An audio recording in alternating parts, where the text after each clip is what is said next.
ये गौ मा मा क्ष्मा क्षिति क्षोणी अवनी पृथ्वी उर्वी मही, ये 21 पृथ्वी के नाम वेद में मिलते हैं। अब सोचने की बात है कि वेद में गौ शब्द से मुख्य अर्थ क्या हुआ? पृथ्वी। और आप बात करते हैं गाय, तो कैसे अर्थ घटेगा भाई? मंत्र याद करो जिस पर स्वामी जी ने किया है। आयम गौ कृष्णिरक्रमीद सतन मातरम पुर पितरंच प्रयंस्व।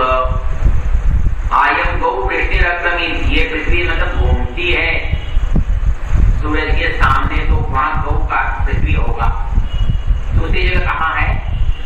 मकान कैसे बनने चाहिए इसके लिए आता है यत्र गावो भूरि सिंगा आया, मतलब जिसमें बड़े सींग वाली गाय आ जाए। अब बड़े सींग वाली गाय आएगा, इसका मकान कैसा होगा? क्या चलेगा? वहां गौ का क्या है मालूम? किरणें, सूर्य की किरणें। तो घर ऐसा होना चाहिए जहां सूर्य की किरणें प्रचुर मात्रा में आती हो। तो यदि उसका प्रसंग से आप नहीं लोगे तो आप नहीं होगा, फिर तो अनर्थ हो जाएगा। तो इसी तरह से होता क्या है कि कभी कभी हम वस्तु को कई रूपों में प्रयोग करते हैं। जैसे हलवा आपने बनाया, अब मान लो उसमें चीनी ज्यादा हो गई, किसी ने पूछा कि आप खा रहे हो? बोले यार चीनी है, चीनी खा रहे, वो चीनी खा रहा है, लेकिन उसको चीनी बोला गया। क्यों बोला गया? उसकी अधिकता से, ये बताने के लिए ये चीनी। तो इसलिए शब्दों का अर्थ करने में यौगिक, रूढ़ी और योग। एक चीज और ध्यान में रखनी होती है, जो शब्दों के अर्थ होते हैं उनको हम अर्थ जब करते हैं तो शब्दों का अर्थ बदल भी जाता है। क्यों बदल जाता है? क्योंकि शब्द 3 तरह के होते हैं। कौन से? वाचक, लक्षक, व्यंजक।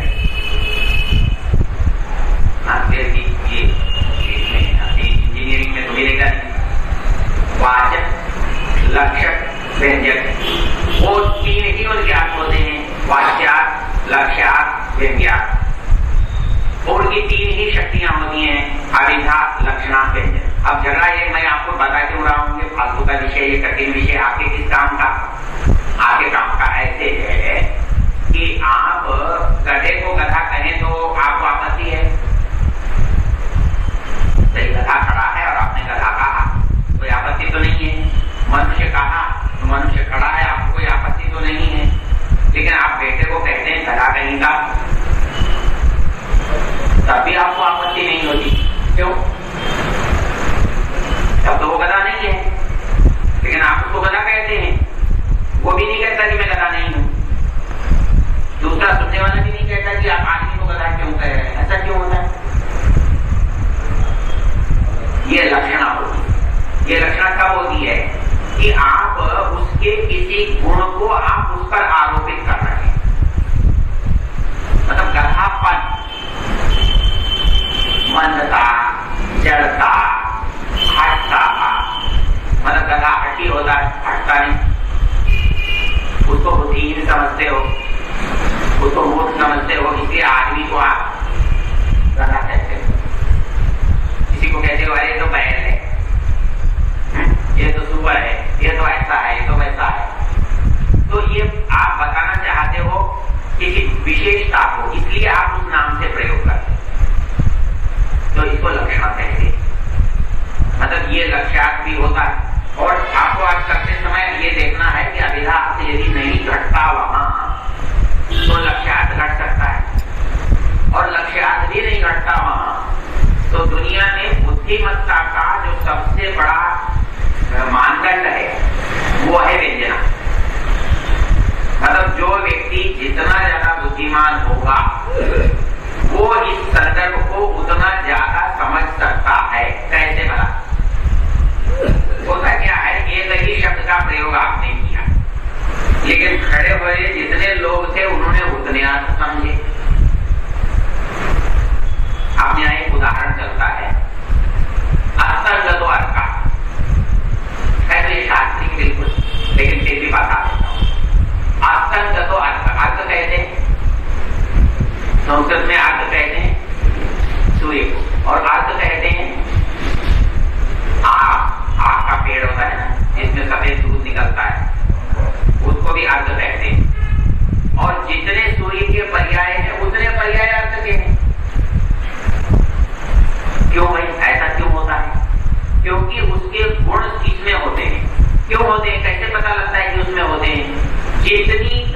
पड़ेगी उतना हरा होगा। खेत में जब सारी वनस्पतियां सूख कर एकदम तिनका तिनका हो जाएंगी, तब आग का पेड़ सबसे ज्यादा हरा होगा और गर्मी बढ़ती रहेगी और ये फूलता है। इसलिए इसको अर्थ है। जितने सूर्य के वाचक है उतने इसके वाचक है। अर्थ और भी इसको कहते हैं, घर का कोना, ये कोना कहलाता है, दो दीवारों के बीच, इसको भी अर्थ कहते हैं। इसको अर्थ कैसे कहते हैं? देखो एक पंक्ति याद है मुझे, अर्के चिन मधुविंदेत किमर्थम पर्वतम व्रजेत इष्टस्य अर्थस्य संसिद्धौ को विद्वान यत्नम आचरेत्। कहता है कि जो शहर का छत्ता है घर के कोने में लगा है तो पहाड़ पर कोई क्यों जाएगा भाई? वो मधु लगता है, उसे छत्ता बोलते हैं ना, जिसमें मधुमक्खियां बैठती हैं, और वो घर के कोने में लगा हुआ है, तो आप ढूंढने पहाड़ पर जाओगे क्या? तो यदि मधु जो है वो अर्क में मिल जाए तो पहाड़ पर क्यों जाना? अर्के चेन मधु विंदेत किमर्थम पर्वतम व्रजेत इष्टस्य अर्थस्य संसिद्धौ को विद्वान यत्नम आचरेत्। हमारी बात यही समझ में आ गई तो आप बात क्यों जाएंगे? किसी दूसरे से पूछने क्यों जाएंगे जब घर में ही हमारी बात बन गई? तो अर्थ का अर्थ यहाँ कोना। तो एक शब्द के अनेक अर्थ होते हैं, लेकिन निर्णय होता है प्रसंग से, वो कहां पढ़ा गया है। तो इसलिए वेद का जब भी अर्थ करेंगे तो वो देखना पड़ेगा कि भाई ये हमारे को अभिधा में बोल रहा है, लक्षणा में बोल रहा है, व्यंजना में बोल। व्यंजना सबसे गहरी चीज होती है, ये साहित्य में सबसे ऊंची होती है, ये व्याकरण में भी सबसे ऊंची होती है, और ये लोक जन सामान्य में भी सबसे ऊंची होती है। अर्थात आपको उसकी भाषा सबसे अच्छी लगती है जिसमें व्यंजना ज्यादा हो। एक बार वाजपेयी जी व्याख्यान दे रहे थे, हमारी कांग्रेस सरकार बहुत अच्छी है, पहले किताबों में ग से गणेश जी पढ़ाते थे, इन्होंने आकर के बदल दिया, बोले ग से गधा पढ़ा था। गणेश जी सांप्रदायिक है तो गधा कर दिए। तो अब बात सामान्य सही गई है, लेकिन समझने वाले की समझ में क्या आया कि भाई गणेश जी की जगह गधा ज्यादा ठीक है इनके लिए। तो वो जो समझ है वो कैसे पैदा होती है? वो व्यंजना से पैदा होती है, वो बुद्धिमान के मस्तिष्क में पैदा होती है, वो किसी सामान्य व्यक्ति की समझ में नहीं आती। जैसे भाई बंद करो,